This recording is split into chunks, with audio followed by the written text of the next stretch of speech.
बिस्मिल्लाहिर्रहमानिर्रहीम। तो dear students, हम क्लास 12 की फिजिक्स का चैप्टर नंबर जो 17 है, यूनिट 17, उसके न्यूमेरिकल्स करने जा रहे हैं। जिसमें हमारे पास सबसे पहला न्यूमेरिकल भी काफ़ी इंटरेस्टिंग है, जिसमें ये लिखा हुआ है कि अ कार्नोट इंजन है हमारे पास।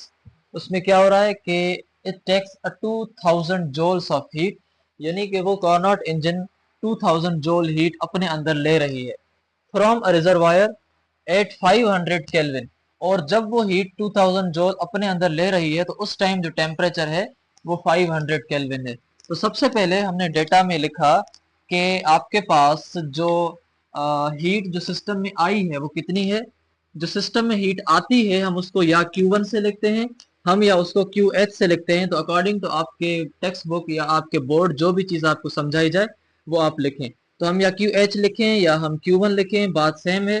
वो कितनी है हमारे पास, वो है 2000 joule. In the same way from a reservoir at 500 kelvin, और जिस टेम्परेचर पर ये हीट आ रही है वो टेम्परेचर उस टाइम पर है 500 केल्विन। अब इस टेम्परेचर को आप T1 लिखें या इस टेम्परेचर को आप TH लिखें, दोनों बातें सेम हैं। अब आगे क्या होता है कि इस टेम्परेचर पर वो कुछ ना कुछ काम कर रही है and discards some heat to a reservoir, और हीट को कुछ जाया कर रही है।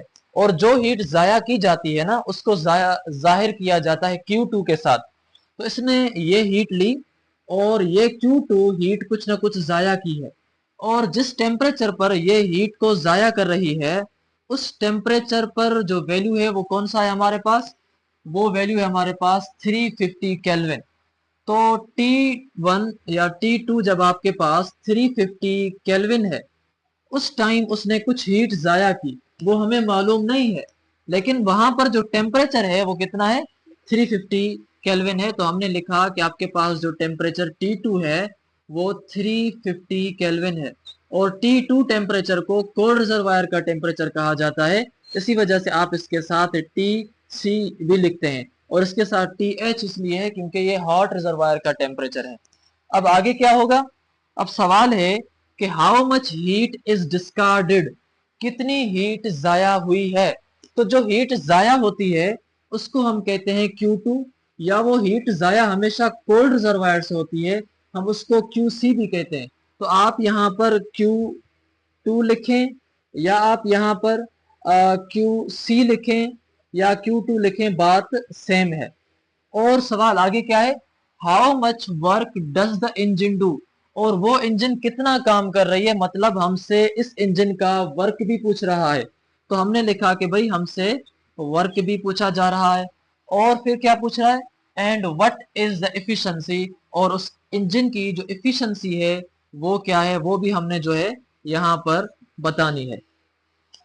अब हम आते हैं सॉल्यूशन की तरफ कि इस किस्म के प्रॉब्लम्स का जो सॉल्यूशन है वो किस तरह किया जाता है। तो सबसे पहले हम लिखेंगे सॉल्यूशन। हम जब सॉल्यूशन लिख रहे हैं तो हमारे पास कुछ चीजें यहाँ पर हमने समझनी है कि भाई जब आपने वर्क लेना हो तो आपको दोनों हीट चाहिए, एक हीट आपको गिवन है।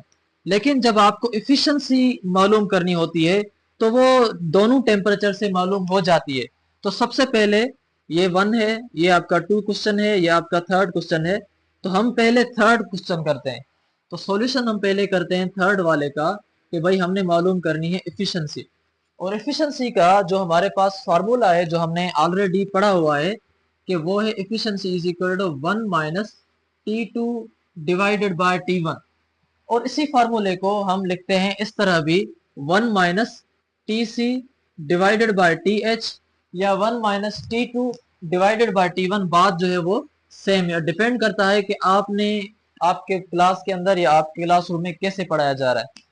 अब हम ये फार्मूला लिखते हैं, इसी के हिसाब से एफिशिएंसी को हम मालूम करते जाएंगे। 1 minus T2 divided by T1।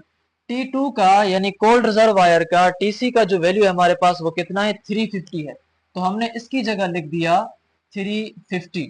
And the same वे आपके पास T1 का जो वैल्यू है वो कितना है, वो आपके पास है 500। तो आपने यहाँ पर लिखा 500। अब हम क्या करेंगे, इनकी आपस में करेंगे डिवीजन।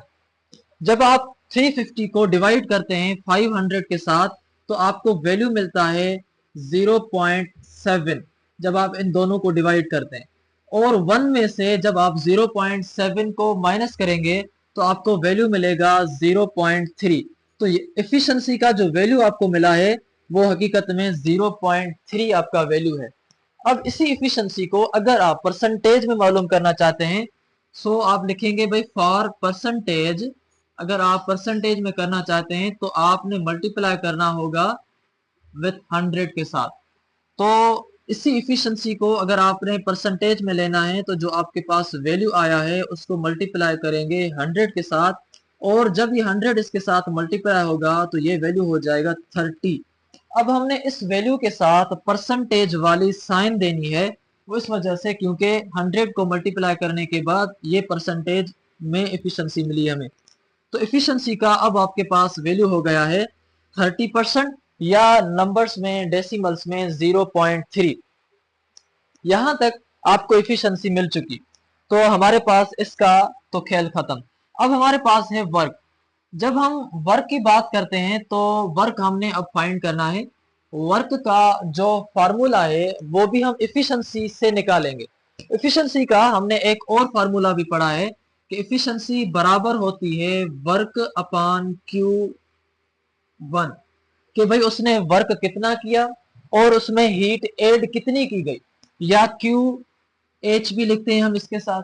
तो जैसे आपके पास लिखा हुआ है, आपको समझाया गया है बुक क्लास के अंदर, वैसे आप उसको समझ ले। तो N is equal to efficiency is equal to work upon Q one. ये फार्मूले कैसे बन रहे हैं वो हमारे, आप पेट्रोल इंजन या हीट इंजन वाले टॉपिक समझें, कार्नोट इंजन वाले टॉपिक समझें, उनके अंदर हमने इन टॉपिक्स को इंतहाई डिटेल के साथ समझाया है। तो आप वो टॉपिक जरूर देखें ताकि आपको ये न्यूमेरिकल्स बिल्कुल भी मुश्किल ना लगे। तो अब आपने क्या करना है, इन एफिशिएंसी के वैल्यू से के अंदर या फार्मूलाज के अंदर आपने वैल्यू को पुट करना है। तो आप क्या करेंगे कि हमें मालूम चाहिए, फार्मूला चाहिए वर्क का।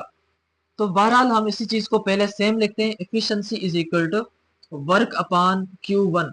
आपको एफिशिएंसी का वैल्यू गिवन है। यहाँ पर बेहतर यह है कि आप वैल्यू वो लिखें जो डेसिमल वाला है, क्योंकि परसेंटेज वाला वैल्यू लिखेंगे तो फिर उसको डिवाइड करना पड़ेगा 100 के साथ, फिर कन्वर्जन करनी पड़ेगी। इसी वजह से इस एफिशिएंसी की जगह पर आप जो है अब क्या लिखेंगे, ये वैल्यू जो डेसिमल वाला है 0.3, और आपके पास वर्क आपने मालूम करना है ये वाला। आपके पास Q1 का जो वैल्यू है वो गिवन है। Q1 का जो वैल्यू है वो कौन सा गिवन है, वो गिवन है 2000। तो हमने लिखा 2000। तो अब ये 2000 यहाँ पर डिवाइड में है, जब इस साइड आएगा तो ये हो जाएगा मल्टीप्लाई का। तो हमने लिखा 0.3 multiplied by 2000 is equal to work. और 2000 जब मल्टीप्लाई होगा 0.3 के साथ तो आपको वैल्यू मिलेगा 600। और ये जो 600 वैल्यू है ये वर्क का है, और वर्क का यूनिट जॉल है। इसी वजह से आपको जो वर्क का अभी वैल्यू मिला है वो मिला है 600 जॉल। मतलब कि ये इंजन जब इसका टेम्परेचर ऊपर वाला हॉट रिजर्वायर का 500 के हो और कोल्ड रिजर्वायर का 350 के हो, तो उस टाइम जो वर्क होगा वो वर्क आपका 600 जॉल इंजन काम करेगी। अब हम चलते हैं इस पॉइंट पर जिसमें हमने यह समझना है कि जो QC है या जो Q2 है, जो इसने जाया हीट की है वो कितनी जाया की है, क्योंकि इसने काम कितना किया है 600 जूल का। हीट उसको कितनी दी गई थी 2000 जूल की। तो बकाया हीट कहाँ गई, बकाया हीट जाया हो गई, बकाया एनर्जी जाया हो गई। वो कितनी है 2000 में 600 माइनस करो 1400। अब देखते हैं हमारा जवाब 1400 आ रहा है। तो अब हमारा है फर्स्ट जो क्वेश्चन है कि भाई आपके सिस्टम ने जो हीट रिमूव की यानी QC जो थी वो कितनी है। तो इस QC को या Q2 को फाइंड करने के लिए भी हमारे पास इन एफिशिएंसी वाला ही फार्मूला है, क्योंकि एफिशिएंसी के ये तीनों फार्मूलाज हम पहले डिस्कस करके आए और मैंने आपको वहां ही समझाया था कि ये फार्मूलाज आगे चलकर आपको बहुत अहम साबित होंगे। तो एफिशिएंसी का ये भी आपके पास फार्मूला है कि efficiency is equal to 1 minus Q2 divided by Q1, या आपने ये फार्मूला पढ़ा होगा 1 minus QH divided by QC। तो जो भी आपने पढ़ा है QC डिवाइडेड बाय QH आपने पढ़ा है, या आपने पढ़ा है Q2 डिवाइडेड बाय Q1, तो सब के सब जो है वो आपके सही है। अब हम क्या करेंगे, हमने वैल्यूज को पुट करना है सिर्फ। एफिशिएंसी हमने लिखा is equal to 1 minus Q2 या QC डिवाइडेड बाय Q1 या QH। एफिशिएंसी का वैल्यू जो है वो कितना गिवन है 0.3 परसेंटेज वाला लिखेंगे तो डिवाइड 100 के साथ करना पड़ेगा, अगर नहीं लिखेंगे तो बेहतर यह है कि आप ये वाला लिखें। एफिशिएंसी की जगह हमने लिखा 0.3 is equal to 1 minus Q2 की जगह हम अब क्या लिखेंगे, Q2 की जगह अब हम लिखेंगे Q2 का वैल्यू जो कि हमें गिवन नहीं है, इसी वजह से हमने Q2 को लिख दिया सेम। Q1 की जगह हम Q1 का वैल्यू लिखेंगे और Q1 का वैल्यू गिवन कितना है 2000 जूल, तो हमने अभी लिखा 2000 जूल। अब यहाँ पर आपके पास एलसीएम होगी, क्योंकि जब फ्रैक्शन हो और बीच में माइनस हो तो दो फ्रैक्शंस हो जाती हैं, इसके नीचे कुछ भी नहीं है मतलब 1 है, तो अब यहाँ पर होगी एलसीएम, और एलसीएम जो है 2000 और 1 की जो है वो होगी 2000 ई, तो हमने यहाँ पर लिखा 2000, ये जो वैल्यू इधर से है वो हमने सेम लिखे। अब 2000 का टेबल 1 पर कितना मरतबा जाएगा, 2000 मरतबा ही जाएगा, माइनस 2000 का टेबल 2000 पर 1 टाइम 1 इंटू Q2, तो Q2 आ जाएगा आपके पास। अब ये जो आपके पास 2000 मल्टीपल डिवाइड में है, जब इस साइड जाएगा तो ये हो जाएगा मल्टीप्लाई का, तो आपने लिखा 0.3 multiplied by 2000 is equal to 2000 minus Q2। अब आपने जब 2000 को मल्टीप्लाई किया 0.3 के साथ, तो आपको जो वैल्यू मिला वो मिलेगा 600 is equal to 2000 minus Q2, और 2000 का वैल्यू जब आपका इस साइड आएगा तो ये हो जाएगा माइनस का, क्योंकि आपने वैल्यू फाइंड करना है Q2 का, इसी वजह से जो भी इसके साथ वैल्यू है वो बराबर के इस तरफ ले आए। तो हमने जब इसको इस तरफ ले आए तो 600 हमने लिखा सेम, ये प्लस का था इस साइड, कुछ भी नहीं साइन मतलब प्लस का, इस साइड आया तो ये हो गया माइनस का, इज इक्वल टू यहाँ सेम लिखी, माइनस ये हमने सेम लिखी जो यहाँ है, इज और Q2 जो यहाँ है वो हमने सेम लिखा। 600 प्लस के हैं और 2000 माइनस के हैं, माइनस का वैल्यू बड़ा है, यानी 2000 रुपया कर्ज है और 600 रुपया आपके पास पैसे हैं, आपने पैसे 600 दिए तो कर्ज आपके पास और कितना बचा माइनस 1400, तो आपके पास जो 1400 है वो माइनस का है, इज इक्वल टू आपके पास भी जो वैल्यू है वो माइनस Q2 है। जब बराबर के दोनों तरफ माइनस माइनस हो तो ये एक दूसरे को कैंसिल भी करती हैं इस तरह, तो जब ये कैंसिल हो गई तो आपके पास अब वैल्यू आ चुका 1400 joule is equal to Q2, यानी कि इसने जो हीट यहाँ पर जाया की वो हीट Q2 कितनी थी, वो थी 1400 जूल। आई होप कि आपको यहाँ तक जो इसका आंसर है वो समझ आ चुका है। अब हम चलते हैं न्यूमेरिकल 2 की तरफ। स्टूडेंट्स, न्यूमेरिकल 17.2 के अंदर ये चीज हमें कही गई है कि 1 kilogram of ice is at 0 degree centigrade. Kilogram जो है वो मास का यूनिट है, इसी वजह से हमें इसने कहा नहीं कि ये मास है, लेकिन हमने इसके यूनिट से समझ लेना है कि इसने हमें डेटा के अंदर मास दिया है। इसी वजह से हम डेटा के अंदर अभी लिखेंगे कि इसने हमें मास दिया है आइस का, और वो मास मास है 1 किलोग्राम। वो कौन से टेम्परेचर पर है 1 kilogram of ice, at 0 degree centigrade है, and is melted and converted to water at 0 degree centigrade, मतलब मेल्ट होने से पहले भी उसका टेम्परेचर 0 और उसके बाद भी उसका टेम्परेचर 0, तो जो चेंज इन टेम्परेचर आई वो कितनी आई, वो भी 0 आई, क्योंकि 0 में से 0 चेंज आई तो 0 ही हुआ। तभी हम लिख रहे हैं कि यहाँ पर जो टेम्परेचर में चेंज आई डेल्टा टी वो भी हमारी 0 डिग्री सेंटीग्रेड है। सवाल क्या है, compute it's change in entropy, entropy में चेंज कितनी आई उसको कंप्यूटर करें, उसको कंप्यूट करें, उसको आप कैलकुलेट करें। इसी वजह से हमने लिखा एंट्रोपी के जो साइन है वो डेल्टा एस है, entropy delta S is equal to what, यानी ये हमें चीज फाइंड आउट करनी है, ये मालूम करनी है। अब यहाँ पर ये चीजें समझें कि जब भी आपके पास सेंटीग्रेड में वैल्यूज गिवन हो तो आप कोशिश किया करें कि उनको केल्विन में कन्वर्ट करें, क्योंकि केल्विन एसआई यूनिट है। तो 0 डिग्री सेंटीग्रेड बराबर या इसके साथ आप ऐड करेंगे 273, तो आपके पास क्या आएगा 273 केल्विन वैल्यू आएगा, और 0 डिग्री सेंटीग्रेड मतलब 273 केल्विन के बराबर है। अब हम आते हैं सॉल्यूशन की तरफ, जिसमें हम फाइंड आउट करना चाहेंगे एंट्रोपी।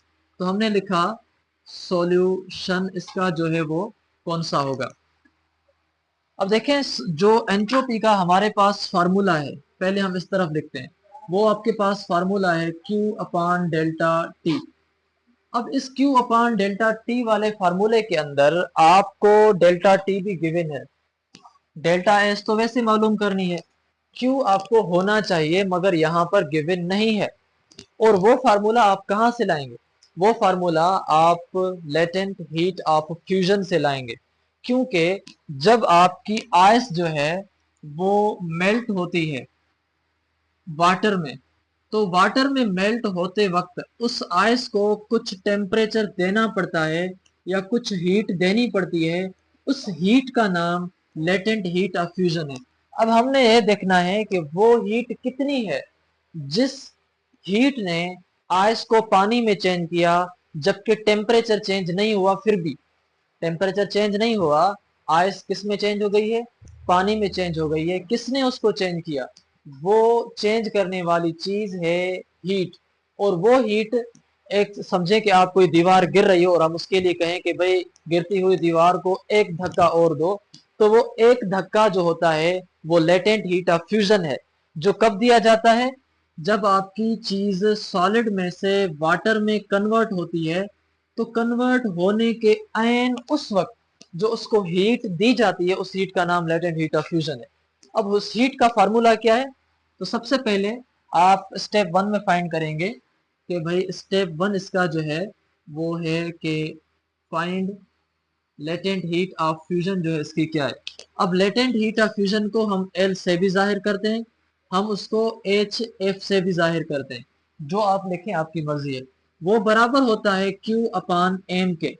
इसका मतलब है कि कितनी हीट दी जाएगी 1 किलोग्राम ऑफ आइस को ताकि वो लिक्विड में कन्वर्ट हो। तो इसका फार्मूला आपके पास ये कहें या इसके पास फार्मूला आप ये कहें है। अब आपने अगर ये फार्मूला आपके पास है L is equal to Q upon M, आपने मालूम करना क्या है? मालूम करना है आपने Q। तो आपने लिखा Q को इस तरफ ही L यानी लेटेंट हीट के साथ M जो यहाँ डिवाइड का है, जब इस साइड आया तो ये हो गया मल्टीप्लाई का। तो आप कहेंगे कि Q का जो फार्मूला है अब हो चुका है M इंटू एल या स्मॉल m इंटू एल, जैसे भी आप लिखें। लेकिन यहाँ फिर सवाल यह है कि मास तो हमें 1 किलोग्राम गिवन है, लेकिन latent heat of fusion given नहीं है। Latent heat of fusion constant है वाट आइस की पानी में चेंज होने के लिए, और वो कांस्टेंट वैल्यू जो लेटेंट हीट ऑफ फ्यूजन का है वो आपको याद होना चाहिए। ये बेसिक चीजें हैं। तो ज्यादातर आपको गिवन होता है, अगर गिवन ना भी हो तो latent heat of fusion of ice is 3.34 into 10⁵ जोल पर किलोग्राम। ये वैल्यू है लेटेंट हीट ऑफ फ्यूजन का। अब हमने इसकी जगह ये वैल्यू लिखना है कि Q is equal to mass की जगह हम क्या लिखेंगे 1 किलोग्राम, इनटू L की जगह हमने क्या लिखा 3.34 इंटू 10⁵ किलो जोल पर किलोग्राम। अब क्या होगा कि ये किलोग्राम किलोग्राम में कन्वर्ट हो जाएगा। वन जब इस सारे के साथ मल्टीप्लाई होगा तो कोई फर्क वैल्यू पर नहीं पड़ेगा, आपका वैल्यू सेम टू सेम आएगा 3.34 इंटू 10⁵ और यहाँ पर बचा सिर्फ जोल और यूनिट भी हीट का जोल है। तो इतनी हीट दी जाएगी एक आइस को कन्वर्ट करने के लिए पानी में, उसका टेम्परेचर चेंज किए बगैर, और इस हीट का नाम लेटेंट हीट ऑफ फ्यूजन है। और ये हीट टेम्परेचर चेंज नहीं करेगी, जैसा टेम्परेचर इस हीट देने से पहले होगा वैसा ही टेम्परेचर उस हीट देने के बाद होगा। मैं ये चीज इसलिए यहाँ पर समझा रहा हूँ क्योंकि ये हमने थ्योरी में कवर चीज नहीं की है। अब हम यहाँ पर हमें हीट तो मिल गई, आप देख सकते हैं हीट गिवन है और टेम्परेचर भी गिवन है। अब आप एंट्रोपी फाइंड कर सकेंगे? बिल्कुल।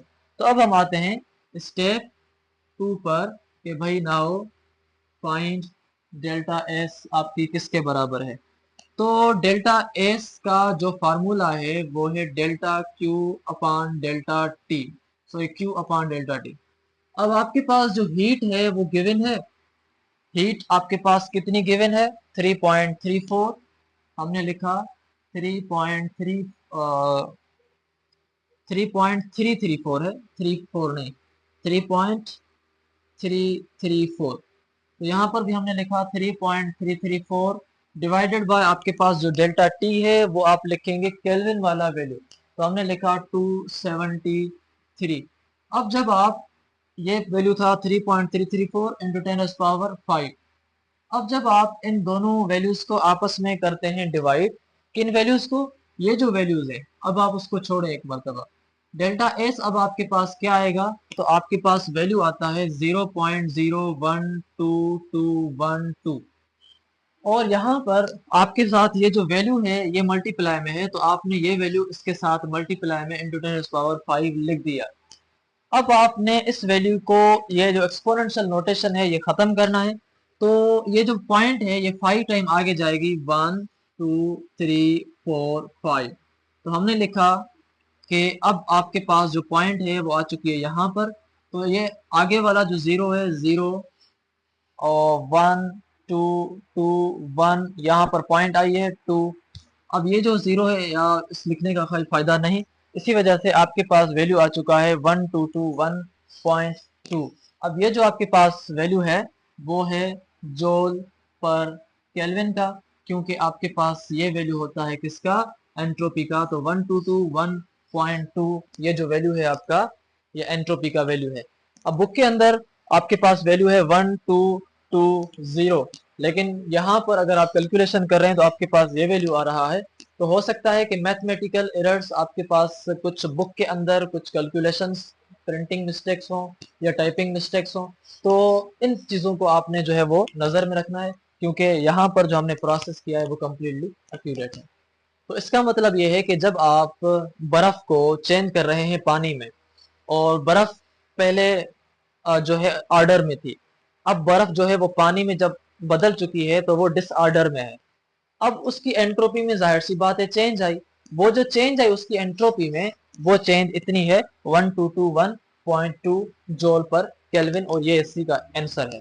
तो डियर स्टूडेंट्स, अभी हम जा रहे हैं न्यूमेरिकल 3 के ऊपर, जिसमें हमें यह कहा गया है कि एक हमारे पास हाई प्रेशर स्टीम इंजन है, स्टीम टरबाइन इंजन है, जिसके ऊपर स्टीम को हीट किया जाता है 600 डिग्री सेंटीग्रेड पर। मतलब कि ये स्टीम इंजन है, ये वाली, ये जो आपकी वर्क करेगी, इसको हम स्टीम इंजन कहेंगे। इस स्टीम इंजन को जो स्टीम मिली जा रही है, जिस टेम्परेचर पे स्टीम मिल रही है, उस टेम्परेचर पर वैल्यू जो हमारे पास है वो 600 डिग्री सेंटीग्रेड है। इस वैल्यू को आप TH लिखें या T1 लिखें, बात सेम है।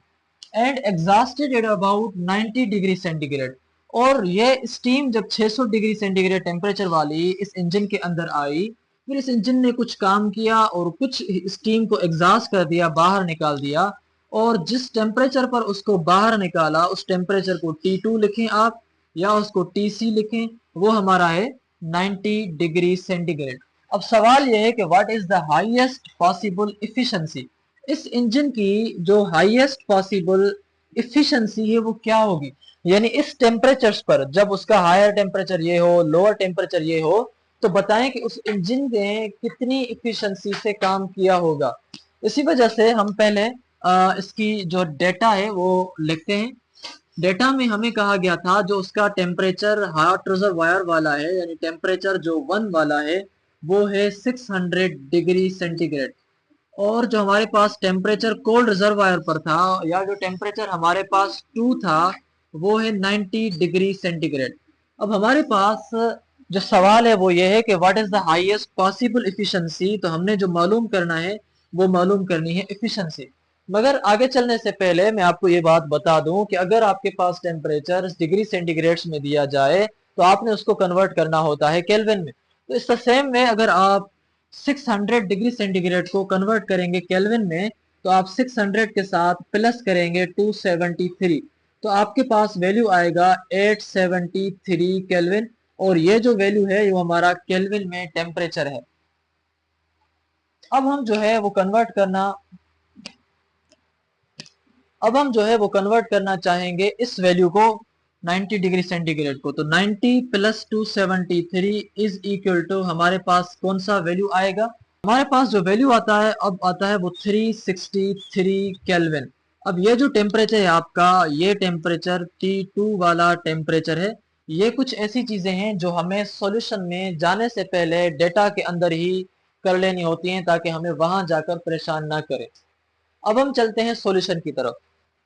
अब हम सॉल्यूशन में कुछ इस तरह लिखेंगे कि हमें जो है वो इफिशिएंसी फाइंड आउट करनी है, और एफिशिएंसी का जब आपके पास दो टेम्परेचर्स गिवन हो तो फिर उस टाइम जो फार्मूला होता है वो ये होता है 1 - T2 डिवाइडेड बाय T1, या आपके अगर बुक्स में इस तरह भी लिखा हो तो भी सही है, 1 - TH डिवाइडेड बाय TC।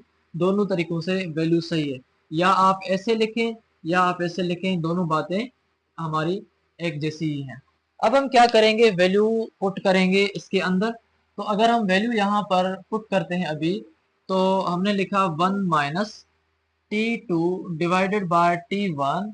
तो T2 का जो हमारे पास वैल्यू है वो कितना है, केल्विन वाला हम लिखेंगे, यानी TC का जो वैल्यू है वो है आपके पास 363। तो हमने इसकी जगह लिखा 363। इन द सेम वे यहाँ पर जो आपके पास T1 का वैल्यू है वो आपके पास केल्विन वाला है 873। तो हमने लिखा 873। अब अगर आप 363 को डिवाइड करते हैं 873 के साथ, तो हमें जो वैल्यू मिलता है वो ये मिलता है। इन दोनों को डिवाइड करने के बाद हमें वैल्यू मिला 0.415। अब इनको हम माइनस करेंगे 1 में से, तो फिर हम देखेंगे कि हमारे पास जो वैल्यू आता है वो क्या आता है। जब हम माइनस करते हैं इस वैल्यू को इसमें से, तो हमारे पास वैल्यू आता है 0.585। अब इसी वैल्यू को हम कहेंगे कि ये हमारे पास है इफिशिएंसी का वैल्यू। अगर आपको इफिशिएंसी का वैल्यू लेना है परसेंटेज में, तो परसेंटेज में लेने के लिए इफिशिएंसी के वैल्यू के साथ आप मल्टीप्लाई करते हैं 100 फॉर परसेंटेज मल्टीप्लाई विद 100। तो हम 100 के साथ मल्टीप्लाई करेंगे एफिशिएंसी के वैल्यू को। तो efficiency is equal to 0.585 multiplied by 100। तो आपके वैल्यू मिलेगा पास 0.58, सॉरी 100 के साथ मल्टीप्लाई करने के बाद वैल्यू मिलेगा 58.5%। ये आपके पास एफिशिएंसी का वैल्यू है जो हमारे बुक के हिसाब से एक्यूरेट है। इसका मतलब ये होता है कि अगर इंजन को ऊपर वाला हॉट रिजर्वायर टेम्परेचर 600 दिया जाए और वो हीट 600 में से टेम्परेचर में से 90 डिग्री सेंटीग्रेड टेम्परेचर तक गिरा दे, तो उस टाइम जो वो चीज या वो इंजन, स्टीम इंजन वर्क करेगी, वो वर्क उसका कितना होगा, 58.5% वाला होगा, तकरीबन 60%, यानी कि उसकी जो एफिशिएंसी है इस स्टीम इंजन की है। बकाया जो एनर्जी है वो जाया हो रही है, और वो जाया कहाँ हो रही है, यहाँ पर। डियर स्टूडेंट्स, अभी हम जा रहे हैं न्यूमेरिकल 17.4 के अंदर, और ये काफ़ी इंटरेस्टिंग न्यूमेरिकल हमारे पास है, जिसमें हमें मैनचेस्टर लेक का टेम्परेचर दिया गया है और कहा गया है कि अगर यही टेम्परेचर मेंटेन किया जाए स्टीम इंजन के अंदर तो फिर उस स्टीम इंजन की इफिशिएंसी क्या होगी। अब समझते हैं कि हमें वो कैसे कैसे कह रहा है। सबसे पहले ये कह रहा है कि टेम्परेचर डिफरेंस जो है सरफेस वाटर में, ये जो ऊपर वाला हिस्सा है मैनचेस्टर लेक का सरफेस वाटर है, and the bottom water in Manchester lake might be 5 degree centigrade. अब ये पानी की दो सतह है, एक आपके पास सरफेस वाटर वाली सतह है, दूसरी आपके पास बॉटम वाटर वाली सतह है। इन दोनों पानी की सतहों में जो टेम्परेचर का डिफरेंस है वो डिफरेंस आपका है 5 डिग्री सेंटीग्रेड। तो हमने लिखा कि भाई ये जो ऊपर वाला सतह है और ये जो नीचे वाला सतह है, इन दोनों का अगर हम टेम्परेचर कंपेयर करते हैं, तो अगर इसका 20 होगा तो इसका 15 होगा, यानी कि बीच में 5 का डिफरेंस होगा। तो हमने लिखा कि भाई इन दोनों के दरमियान जो टेम्परेचर का डिफरेंस है माइनस वगैरह करने के बाद वो 5 डिग्री सेंटीग्रेड आ रहा है। अब हम आगे चलते हैं, क्या कह रहा है कि assuming the surface water to be at 20 degree centigrade. Assume करो कि जो पानी की ऊपर वाली सतह है इसका जो टेम्परेचर है T1 वो 20 डिग्री सेंटीग्रेड है। अब सवाल क्या है, सवाल यह है कि अब अगर ये दोनों टेम्परेचर्स मेंटेन किए जाएं इस स्टीम इंजन के अंदर, तो फिर what would be the highest efficiency of that steam engine that could have operate between these two temperatures। अगर वो स्टीम इंजन इन दोनों टेम्परेचर्स पर कोई अगर चलेगी तो उसका जो एफिशिएंसी होगी वो क्या होगी। पहले हमें कहा गया है टेम्परेचर डिफरेंस इतना होगा, फिर हमें कहा गया है कि जो T1 का वैल्यू है वो कितना है, 20 डिग्री सेंटीग्रेड। फिर हमसे पूछा जा रहा है कि अगर ये दोनों टेम्परेचर्स मेंटेन किए जाएं इस इंजन के अंदर, तो फिर उस इंजन की जो एफिशिएंसी है वो क्या होगी, यानी एफिशिएंसी हमने जो है वो मालूम करके देनी है यहाँ पर। अब यहाँ पर देखें कि अगर इसका टेम्परेचर 1 जो ऊपर वाला है वो 20 डिग्री सेंटीग्रेड है, और इस टेम्परेचर के दरमियान और कोल्ड रिजर्वायर के दरमियान जो टेम्परेचर डिफरेंस डेल्टा टी है वो 5 डिग्री सेंटीग्रेड है, तो बताएं कि फिर उसकी जो एफिशिएंसी है वो क्या होगी। अब देखें, एफिशिएंसी को मालूम करने के लिए हम अगर सॉल्यूशन लिखते हैं तो सॉल्यूशन में हमने पढ़ा है formula efficiency is equal to 1 minus T2 divided by T1।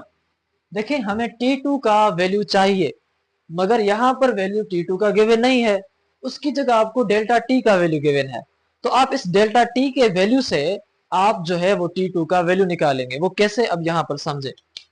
जब आप टेम्परेचर डिफरेंस निकालते हैं तो आप ये फार्मूला लगाते हैं कि delta T is equal to T1 minus T2। T1 सामने या पहले इसलिए है क्योंकि T1 आपका हाईएस्ट टेम्परेचर है। हाईएस्ट टेम्परेचर पहले लिखा जाएगा, लोअर टेम्परेचर बाद में लिखा जाएगा, ताकि टेम्परेचर मुफ्त में माइनस में ना आए बगैर किसी वजह से। अब डेल्टा टी को आपने यहाँ पर लिखा, डेल्टा टी यहाँ पर सेम। T1 का जो वैल्यू है, सॉरी, डेल्टा टी का वैल्यू आपको कौन सा गिवन है, आपको गिवन है 5 डिग्री सेंटीग्रेड। तो आपने लिखा 5 degree centigrade is equal to T1 का जो वैल्यू है वो आपको कितना गिवन है, 20 डिग्री सेंटीग्रेड, माइनस T2 का वैल्यू आपको फाइंड आउट करना है। अब यहाँ पर आगे चलें। जब आपको T2 का वैल्यू मालूम करना है तो ये 20 इधर क्या कर रहा है, इसको तो इधर जाना चाहिए। फिर हम इसको बराबर के इस साइड करेंगे तो ये हो जाएगा 5 degree centigrade minus 20 degree centigrade is equal to minus T2। अब जब 20 में से फिर 5 चले गए, ये 20 माइनस का है, तो ओवरऑल जो साइन आएगी वो माइनस का 15 बचेगा। यानी 5 रुपए आपके पास पड़े हैं, 20 रुपया माइनस का कर्ज है, आपने 5 रुपए दिए, फिर भी कर्ज बचा, इसी वजह से आपने उसको साइन माइनस दी। Minus 50 degree centigrade is equal to minus की साइन इधर भी है तो आपने माइनस T2 दे दी। अब यहाँ पर जब दोनों साइड माइनस होती है तो फिर वो माइनस माइनस एक दूसरे में कैंसिल हो जाती हैं। फिर आपके पास जो वैल्यू बचा वो बच रहा है कि T2 इज इक्वल टू आपका कितना है, 15 डिग्री सेंटीग्रेड आपका वैल्यू के बराबर आ रहा है। अब हमारे पास T2 का वैल्यू आ गया, अब हमारे पास T1 का वैल्यू आ गया। दोनों वैल्यूज को हम जाके यहाँ पर पुट करेंगे और हमें एफिशिएंसी का वैल्यू मिल जाएगा। लेकिन इससे एक और चीज भी आप पहले समझे। आप हमेशा जो सेंटीग्रेड में टेम्परेचर गिवन हो आपने उसको कन्वर्ट किस में करना होता है, केल्विन में। तो यहाँ चलने से पहले बेहतर नहीं है कि हम इस सारे मसले को इधर ही हल कर दें, फिर जाके सुकून के साथ यहाँ पर वैल्यूज को पुट करें। इसी वजह से डेटा के अंदर चीजों को सिंप्लीफाई कर लिया करें, ताकि जब हम चीजें पुट करें तो उस टाइम हमें मसला ना हो, या फिर हम कहीं भूल ना जाए, फिर आंसर गलत ना आ जाए। तो T1 का जो टेम्परेचर है, अब इसको तो हमने नहीं लेना क्योंकि ये इसमें कन्वर्ट हो चुका है। T1 का अगर आपको टेम्परेचर चाहिए केल्विन में, तो जो आपके पास सेंटीग्रेड का वैल्यू गिवन हो उसके साथ हमेशा 273 ऐड करेंगे, तो आपको जो वैल्यू मिलेगा दोनों को ऐड करने के बाद वो मिलेगा 293 केल्विन। अब यहाँ पर आपको टेम्परेचर आया केल्विन में और ये टेम्परेचर केल्विन का है 293 केल्विन। एक और चीज भी यहाँ पर समझे कि आपको जो टेम्परेचर T2 गिवन है वो भी गिवन किसमें है, सेंटीग्रेड में। तो T2 को जब आप ऐड करेंगे 273 के साथ तो आपको वैल्यू मिलेगा 288 केल्विन। अब ये टेम्परेचर आपका है T2 वाला टेम्परेचर, जो आपका यहाँ पर होगा, जिसको आप कहेंगे कि 15 डिग्री सेंटीग्रेड लिखें या आप उसको 288 केल्विन लिखें। अब हम इन दोनों वैल्यूज को यहाँ पर पुट करेंगे। एफिशिएंसी हमने लिखा same is equal to 1 minus T2 का जो आपके पास वैल्यू है वो कौन सा है, T1 का वैल्यू है, ये T2 का वैल्यू हमने फाइंड आउट किया तो ये 288, तो हमने लिखा 288 डिवाइडेड बाय T1 है, तो T1 का जो वैल्यू है आपके पास वो कितना है, 293, आपने यहाँ पर लिखा 293। तो जब आप 288 को डिवाइड करेंगे 293 के साथ तो आपको जो वैल्यू आएगा वो वैल्यू कौन सा आएगा आपके पास, वो आएगा 0.9829। तो आपने लिखा 1 माइनस 0.9829, तो ये आपके पास इफिशिएंसी का अब वैल्यू है। अब आपने इसमें से माइनस करना है 1 माइनस 0.9829 करना है, और जब आप माइनस करते हैं तो माइनस के बाद आपको जो वैल्यू आता है वो आता है 0.017 1.7 एफिशिएंसी का वैल्यू। अब अगर आपको वैल्यू डेसिमल्स में चाहिए तो फिर तो ये एक्यूरेट है, आपका ये आंसर है। अगर आपको जवाब परसेंटेज में चाहिए तो परसेंटेज में एफिशिएंसी को मालूम करने के लिए, जैसे मैंने पहले भी बताया, आप 100 के साथ मल्टीप्लाई करेंगे। तो जब आप इसको 100 के साथ मल्टीप्लाई करेंगे तो आप लिखेंगे कि भाई मल्टीप्लाई विद 100। तो जब आपने इसको 100 के साथ मल्टीप्लाई करेंगे तो आपको वैल्यू कुछ इस तरह का मिलेगा, 0.017 मल्टीप्लाइड बाय 100। तो अब 100 का मतलब है कि ये जो पॉइंट है 2 मरतबा आगे शिफ्ट हो जाएगी, क्योंकि 100 में 2 जीरो है। तो एफिशिएंसी का वैल्यू अब आपको आया 1.7। तो हमने लिखा 1.7 और 100 मल्टीप्लाई हमने क्यों किया, क्योंकि हमें वैल्यू परसेंटेज में मिले। इसी वजह से आप इसके साथ जो सिंबल लगाएंगे वो भी सिंबल परसेंटेज की लगाएंगे। तो अब आपके पास वैल्यू आ चुका एफिशिएंसी का 1.7 परसेंटेज। इसका मतलब ये होता है कि अगर आप इंजन चलाते हैं इस मैनचेस्टर लेक वाले टेम्परेचर्स पर, आप इंजन के वही टेम्परेचर रखते हैं जो मैनचेस्टर लेक के टेम्परेचर्स हैं, तो फिर उस इंजन की एफिशिएंसी होगी मैक्सिमम 1.7%, और यही इसी का आंसर है। डियर स्टूडेंट्स, हमारे पास जो न्यूमेरिकल 17.5 है, जिसमें ये कह रही है कि a heat engine works at the rate of 500 kilowatt. तो आपके पास जो एक हीट इंजन है जिसका जो यूनिट है वो किलोवाट है, 500 किलोवाट। तो मतलब हमें पावर गिवन है। इसी वजह से हमने डेटा के अंदर लिखा कि हमें पावर गिवन है और वो पावर हमारा है 500 किलोवाट। अब आगे क्या पूछ रहा है कि the efficiency of engine is 30%। उस इंजन की जो एफिशिएंसी है जिसका पावर ये है तो वो है 30%। इसी वजह से हमने उस इंजन की एफिशिएंसी लिख दी, इसको हम नीचे करके लिख दें, उस इंजन की एफिशिएंसी हमने लिख दी 30%। Calculate the loss of heat.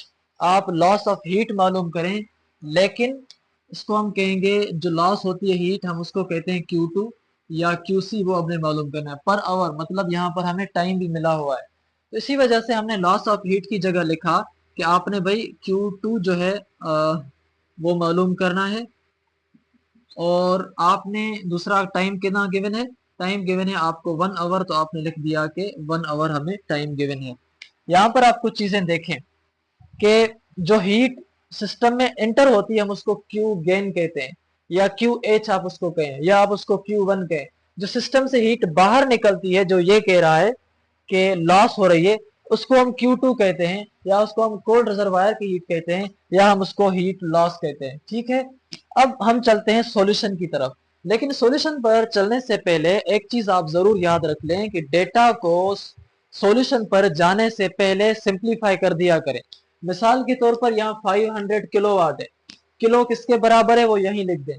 ये परसेंटेज में है, इसको डेसिमल्स में लिखते हैं। ये आवर्स में है, इसको सेकंड्स में लिख दें। तो कन्वर्जन जो छोटी मोटी है डेटा के अंदर, वो डेटा के अंदर ही कर लिया करें, ताकि वहां जाकर जब आप जाएं तो डेटा में वैल्यूज पुट करते वक्त आपको ये मसले ना हो। इसी वजह से हम सॉल्यूशन पर चलने से पहले डेटा के अंदर एक सॉल्यूशन है, यानी उसको सिंप्लीफाई करना वो हम कर देते हैं। 500 की जगह हमने लिखा 500।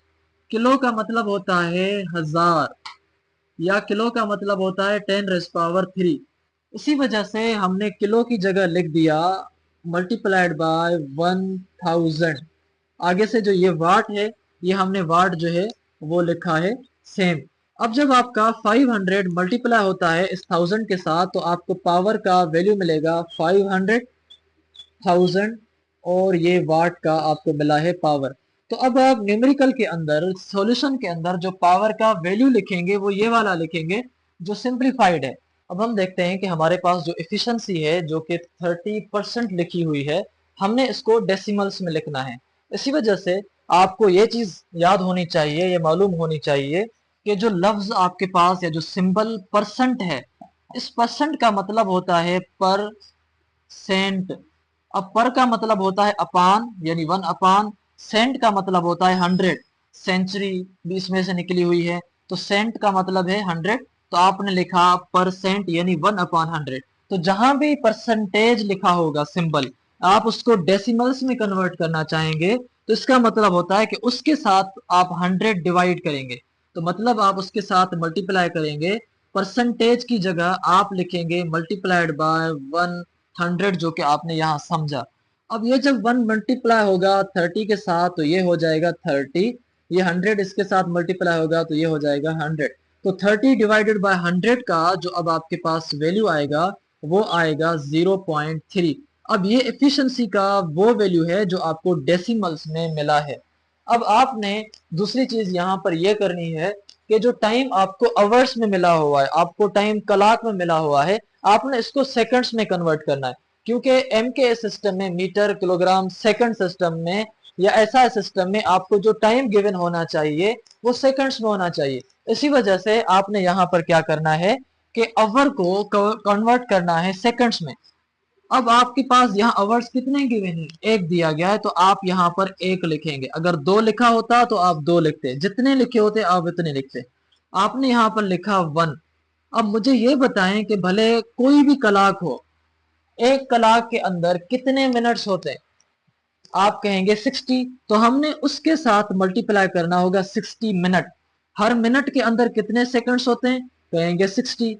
अब आप इसको मल्टीप्लाई करेंगे तीनों के साथ तो आपको जो आंसर आएगा वो आएगा 3600। और ये आंसर आएगा सेकंड्स में, क्योंकि आपने इसके साथ सेकंड लास्ट में मल्टीप्लाई किए हैं, सेकंड्स तक मल्टीप्लाई किया है। तो आपको जो अब टाइम मिला वो मिला है 3600 सेकंड्स। ठीक हो गया। अगर यहाँ पर 2 आवर्स होते तो भी हर आवर में 60 मिनट, हर आवर में 60 सेकंड। 2 के साथ 60 मल्टीप्लाई कर दे। 3 होता तो 3 के साथ 60 मल्टीप्लाई करते तो उस हिसाब से आपको जवाब मिलता। अब आपने जो भी डेटा आपको गिवन थी आपने उसको सारे नमूने से सिंप्लीफाई कर दिया। अब हमारे पास काम इजी है कि हम अभी सॉल्यूशन के अंदर बस उनको सिर्फ पुट करते जाएंगे। अब सबसे पहले हम कहेंगे कि भाई आपको ये चीज मालूम है कि सॉल्यूशन हम लिखते हैं डेटा के बाद, वो हमने लिखा। और यहाँ पर आपको चाहिए Q2 का वैल्यू। एक और भी चीज समझें आप, आपको वैल्यू चाहिए कि हीट लॉस्ट कितनी हुई। Calculate the heat lost.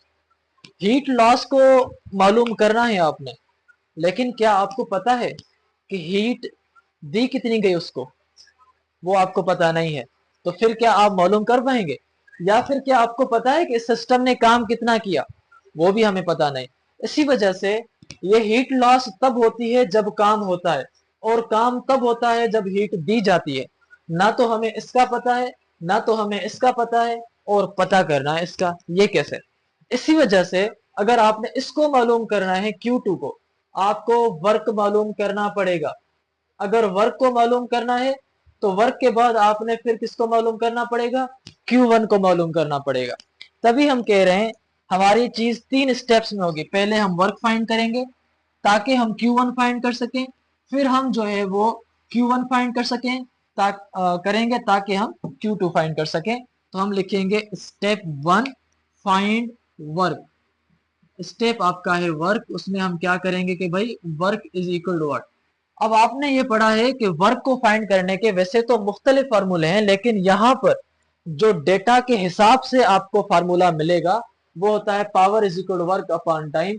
क्योंकि आपको पावर भी मिला हुआ है और टाइम भी मिला हुआ है, तो पावर में से और टाइम में से जब आपने वर्क फाइंड करना होता है तो आपके पास फार्मूला होता है power is equal to work upon time.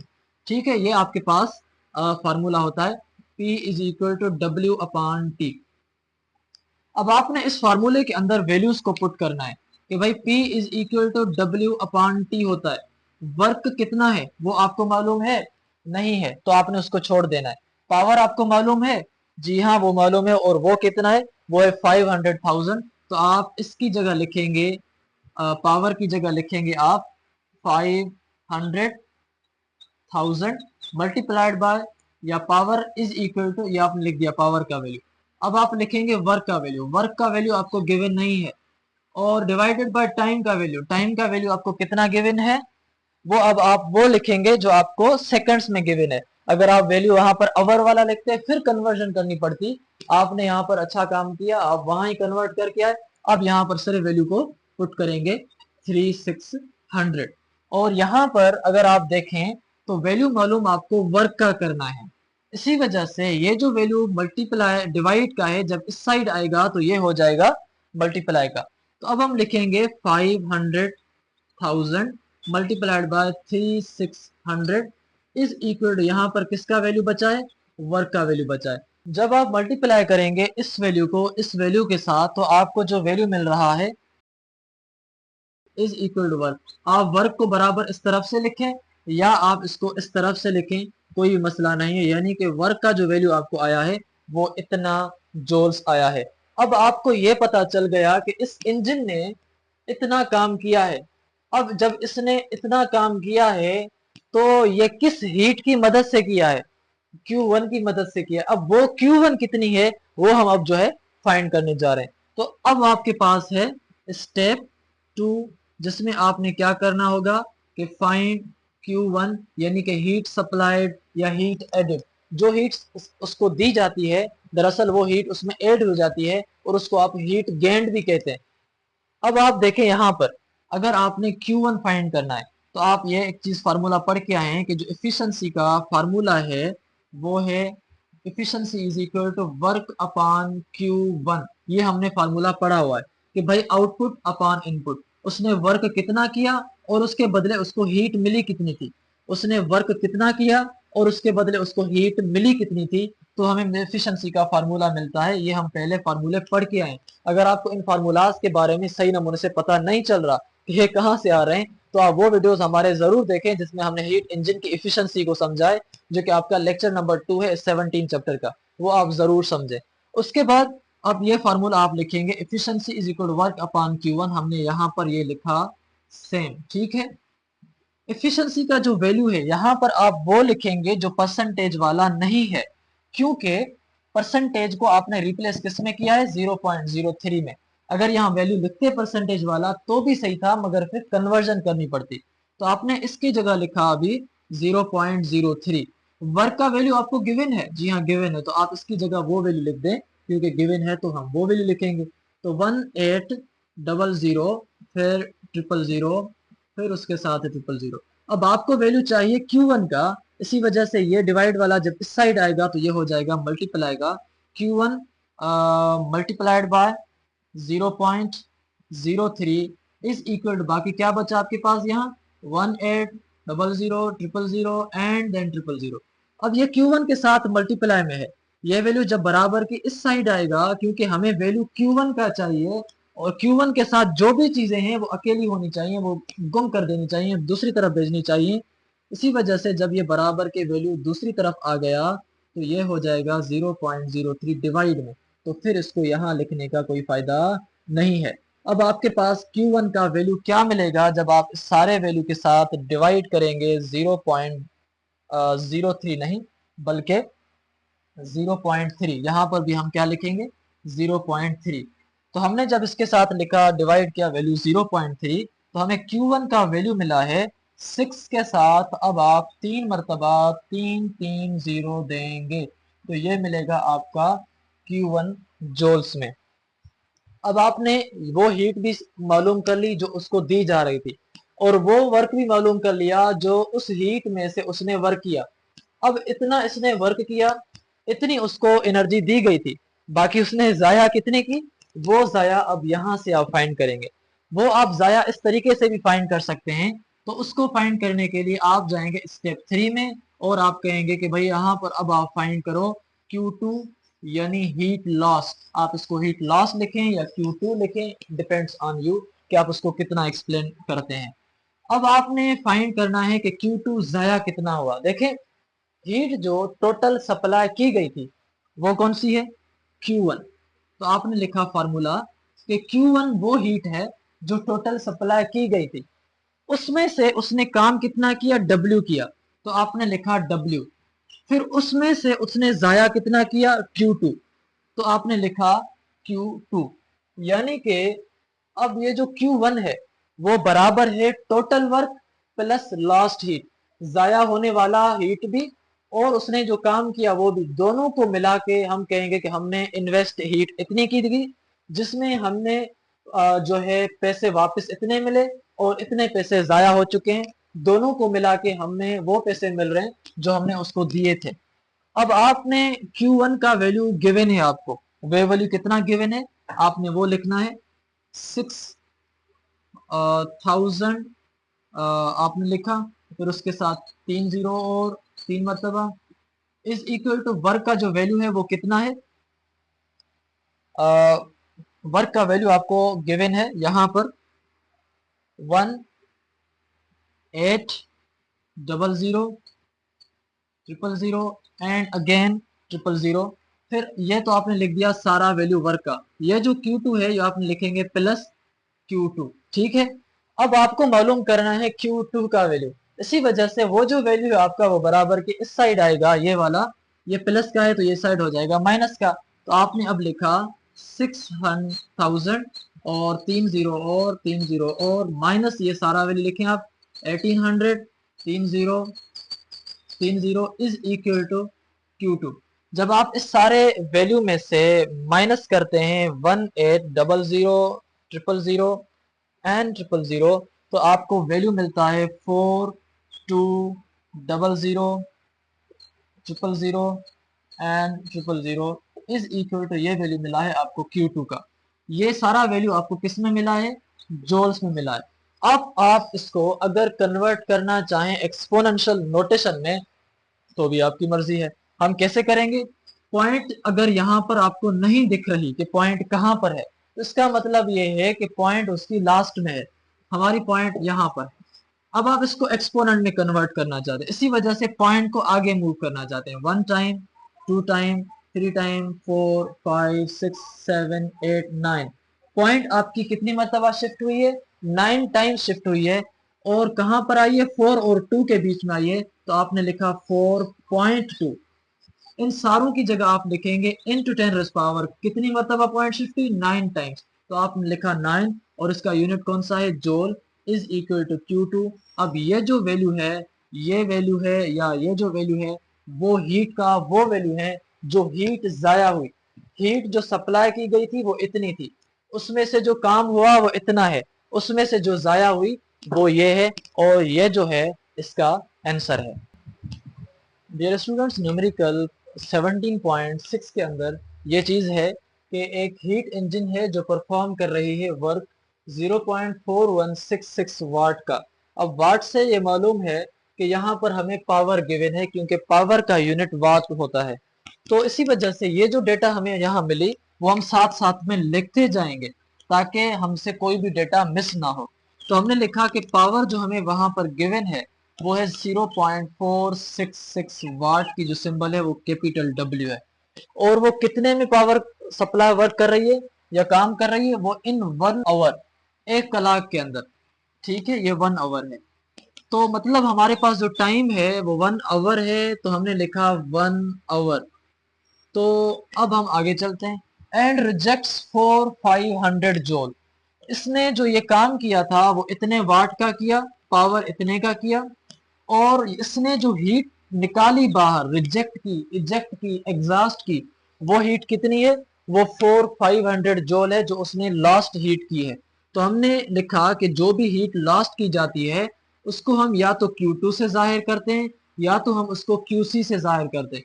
जो हीट गिवन होती है उसको हम, या जो हीट उसमें सप्लाई की जाती है, जो हीट वो इंजन गेन करती है, उसको हम या Q1 से या QH से जाहिर करते हैं। तो अब आपके पास ये पूछ रहा है हीट रिजेक्ट, वो रिजेक्ट कर रही है मतलब कि वो Q2 कर रही है, और वो Q2 आपकी कितनी है, Q2 is equal to 4500 joule है of heat to the sink. और जहां ये हीट भेज रहा है नीचे होता है सिंक, जिसमें हीट जो है वो जाया होके चली जाती है, हम उसको सिंक कहते हैं या एब्जॉर्बर कहते हैं।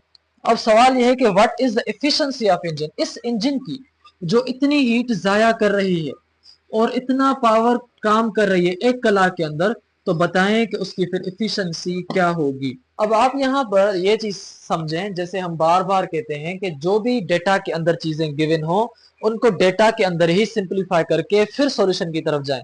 यहाँ पर हमें टाइम 1 आवर दिया हुआ है, 1 आवर दिया हुआ है, यानी कि आवर्स में टाइम दिया हुआ है, तो आपने कन्वर्ट इसको सेकंड्स में करना है। यहाँ पर आवर कितने हैं, 1 है, और हर आवर में सेकंड मिनट्स कितने होते हैं, 60, हर मिनट में सेकंड कितने होते हैं, 60। तो अब आप इन सारों को मल्टीप्लाई करें तो आपको वैल्यू मिलेगा 3600 सेकंड, यानी कि आपको जो टाइम का वैल्यू सॉल्यूशन में अब लिखेंगे वो 3600 सेकंड्स होगा। अब हम जाते हैं सॉल्यूशन की तरफ। कि इन डेटा के बेसिस पर हम इफिशिएंसी को किस तरह फाइंड करेंगे। तो हमने लिखा कि भाई हम जा रहे हैं सॉल्यूशन की तरफ। तो भाई सॉल्यूशन जो है इसका क्या होगा। अब देखें आपको मालूम करनी है इफिशिएंसी। इफिशिएंसी के लिए आपको Q1 भी चाहिए और Q2 का वैल्यू भी चाहिए। भाई हमें इफिशिएंसी तो तब मालूम होगी ना जब हमें ये पता हो कि उसको हीट दी कितनी गई और उसने हीट जाया कितनी गई। काम तो उसने यहाँ पर लिखा हुआ है। अब ये जब हमें नहीं पता कि हीट उसको दी कितनी गई, इसका मतलब ये हुआ कि हमें एफिशिएंसी को फाइंड करने के लिए हमें Q1 का वैल्यू आना चाहिए। देखिए यहाँ पर आपको ना तो ये मालूम है कि Q1 कितनी है, ना तो ये आपको मालूम है कि उसने वर्क कितना किया। Q1 को मालूम करने के लिए आपके पास वर्क आना चाहिए और वर्क हम मालूम करेंगे पावर की मदद से। फिर जब वर्क मालूम हो जाएगा तो उसकी मदद से हम फाइंड करेंगे Q1। फिर Q1 और वर्क की मदद से हम फाइंड करेंगे एफिशिएंसी का वैल्यू। अभी हम जा रहे हैं स्टेप 1 की तरफ जिसमें हम फाइंड करेंगे वर्क। तो हम लिखेंगे स्टेप 1 है कि हमने फाइंड करना है वर्क। और वर्क जब आपके पास पावर एंड टाइम हो तो आपके पास ये फार्मूला है कि power is equal to work upon time.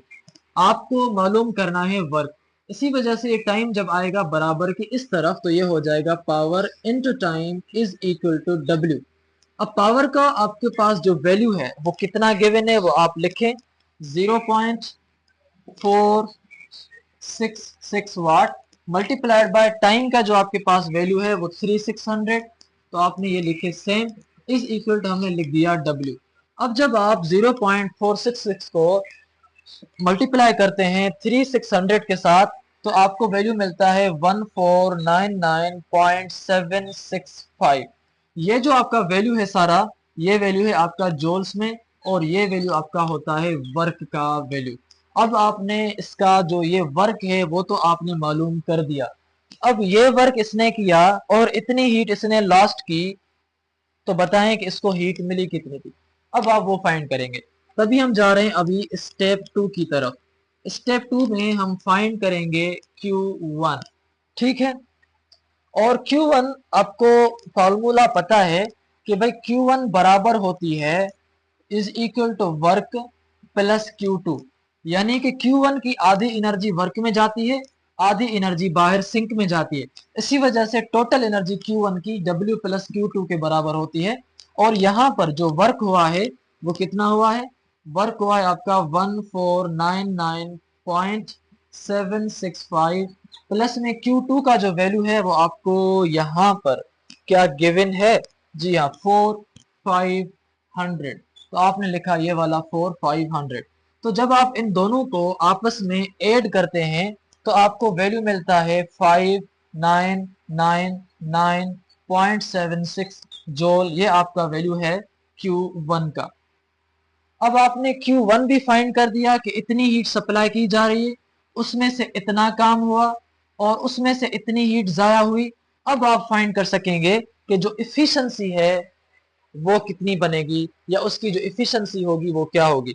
क्योंकि अब हम जा रहे हैं स्टेप 3 में जिसमें हम फाइंड करेंगे इफिशिएंसी। और इफिशिएंसी की जो साइन है ना वो है ईटा। और इफिशिएंसी का मुख्तलिफ फार्मूले हैं जिनमें एक फार्मूला है वर्क अपान Q1, यानी कि output divided by input. Output work होता है, ये वाला वर्क, और इस वर्क के बदले उसको हीट मिली कितनी, उसने काम इतना किया, तो बताएं कि इफिशिएंसी क्या है। तो इन दोनों के हिसाब से आपके पास ये फार्मूला भी है। अब बाकी आप ये फार्मूला भी लगा सकते हैं, efficiency is equal 1 minus Q2 divided by Q1। ये फार्मूला भी यहाँ पर लग सकता है, लेकिन हम ये इस्तेमाल कर रहे हैं क्योंकि हमें यहाँ ये आसान लगेगा कैलकुलेशन में। हमने लिखा कि भाई एफिशिएंसी का फार्मूला है वर्क अपॉन Q1। वर्क का जो आपके पास वैल्यू है वो आपको ऑलरेडी गिवन है। वो कितना गिवन है आपको, वो आपको गिवन है 1499.765 डिवाइडेड बाय Q1। और Q1 का जो वैल्यू है आपके पास वो है 5999.76। ठीक है। अब आप जब इन दोनों को आपस में करते हैं डिवाइड, तो जो आपको वैल्यू मिलता है वो आपको वैल्यू कौन सा मिलेगा, वो आपको वैल्यू मिलेगा 0.246 0.99, ये आपको मिल रहा है वैल्यू इफिशिएंसी का। अब ये वैल्यू आपका पॉइंट्स में है, डेसिमल्स में है। आप अगर इसको राउंड ऑफ करें, 9 इसको 1 देगी, ये हो जाएगा 10, ये 1 देगा इसको, ये हो जाएगा 5। आगे से जो है वो नंबर है इवन, इसी वजह से आगे वाले में कोई भी नंबर एड पे नहीं होगा। ये आपकी राउंडिंग ऑफ का प्रिंसिपल है। अगर आपको ये चीजें समझ नहीं आ रही तो आप वो हमारे बेसिक वाले लेक्चर्स देखें, जिसमें हमने बेसिक्स ऑफ फिजिक्स कोर्स बनाया हुआ है। तो हम अब चलते हैं, इफिशिएंसी इज इक्वल टू 0.2, अब ये हो चुका है 5। ये आपका इफिशिएंसी का वैल्यू है डेसिमल्स में। आपको वैल्यू चाहिए अगर परसेंटेज में, तो आप इसके साथ मल्टीप्लाई करेंगे 100। तो फॉर परसेंटेज मल्टीप्लाई विथ 100 आप करेंगे, तो जब आप मल्टीप्लाई 100 करेंगे तो ये हो जाएगा 0.25 मल्टीप्लाइड बाय 100, तो वैल्यू आपको मिलेगा अब 25। लेकिन अब इस 25 के साथ आपने मैंडेटरी है कि साइन देनी है परसेंटेज की, क्योंकि परसेंटेज साइन देने के बगैर आप एफिशिएंसी आपको मालूम नहीं होगा कि ये होल नंबर्स में है या फिर परसेंटेज में है। इसी वजह से परसेंटेज की साइन आपको देनी पड़ेगी, वरना फिर अगर कोई रिवर्स प्रॉब्लम करना चाहेगा, इसका वैल्यू आंसर रेक्टिफाई करना चाहेगा, तो फिर वो उसको समझ नहीं आएगा। तो अब हम चलते हैं न्यूमेरिकल नेक्स्ट की तरफ। तो डियर स्टूडेंट्स, अभी हम जा रहे हैं न्यूमेरिकल 17.7 की तरफ, जिसमें हम डिस्कस करेंगे कि हमें ये क्या कह रहा है। सबसे पहले ये कह रहा है कि एक कार्नोट इंजन है जो कि ऑपरेट कर रही है बिटवीन दीज टू टेम्परेचर्स, यानी कि ये एक कार्नोट इंजन है।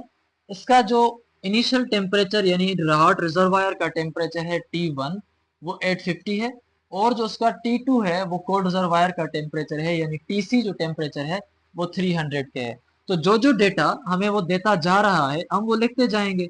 तो हमने सबसे पहले लिखा कि इसका जो T1 टेम्परेचर है वो 850 केल्विन है, और जो T2 इसका टेम्परेचर है यानी कोल्ड रिजर्वायर का वो है 300 केल्विन। आप इनको ऐसे भी लिख सकते हैं TH, और इसको आप लिख सकते हैं TC, जैसे आपको पढ़ाया जा रहा है। The engine performs 1200 joules hour. अब ये इंजन जो इन टेम्परेचर्स पर काम कर रही है, वर्क कर रही है, वो कितना है? वो वर्क है 1200 जूल्स, वो हमने पढ़ा यहाँ पर। In each cycle which takes 0.25 second, हर साइकिल को होने में वो कितना टाइम लग रहा है? 0.25 सेकेंड। तो हमने लिखा टाइम जो है वो 0.25 सेकेंड ले रही है।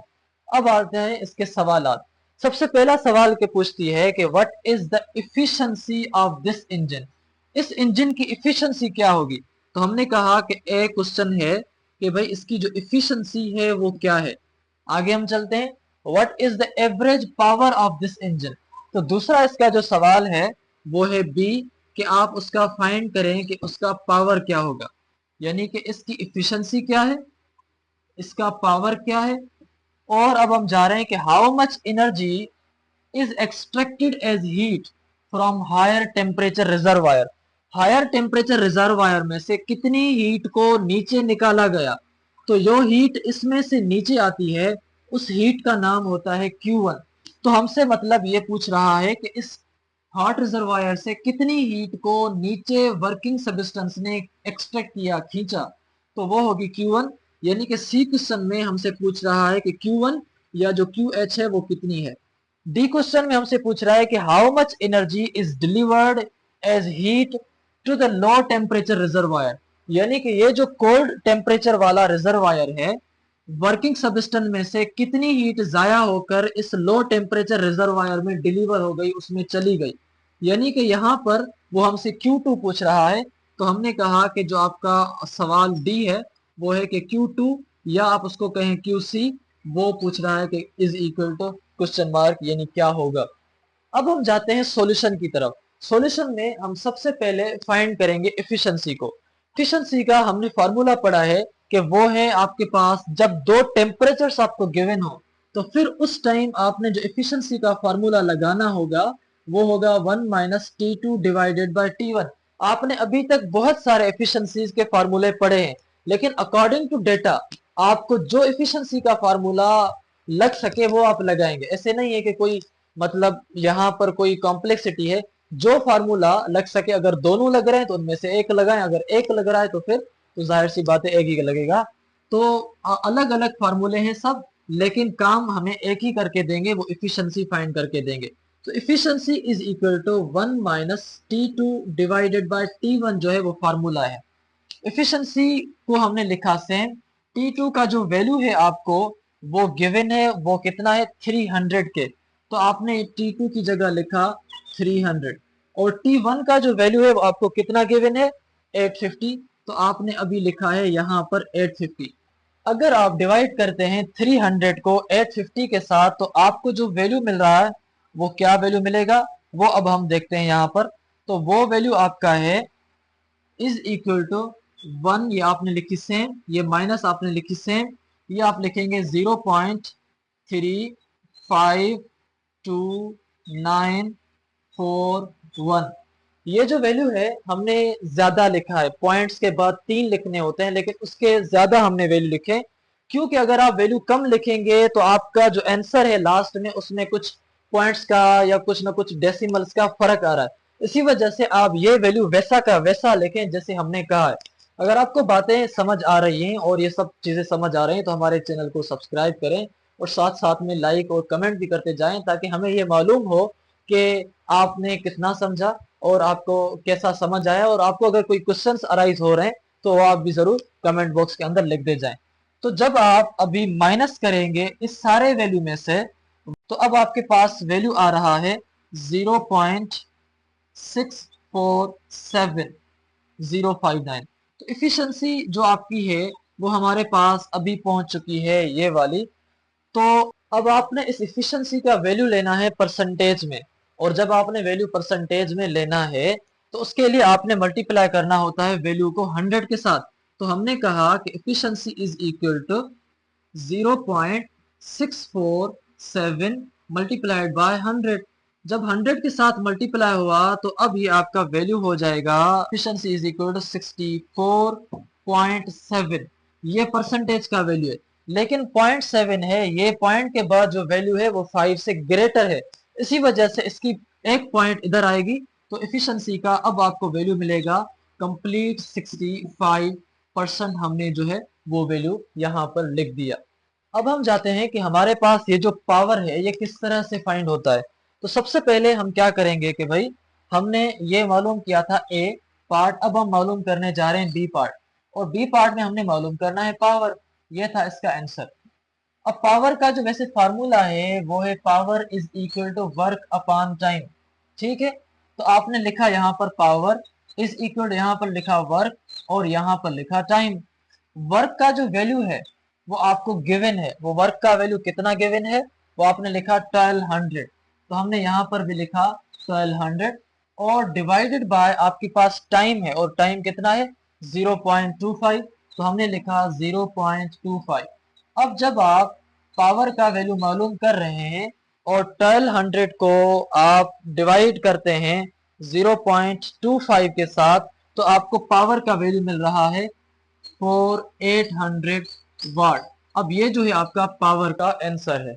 आपने इस पावर के आंसर को इस तरीके से भी लिखना होता है कि अगर आपको पावर गिवन है 4800 वाट और आप इसको लिखना चाहते हैं एक्सपोनेंट्स में, तो हम क्या करेंगे कि इसको पावर्स में लिखेंगे। तो ये जो पॉइंट है यहाँ पर 1 2 3, 3 टाइम शिफ्ट होके आएगी, तो हम लिखेंगे 4.8 इंटू 10⁻³ वाट।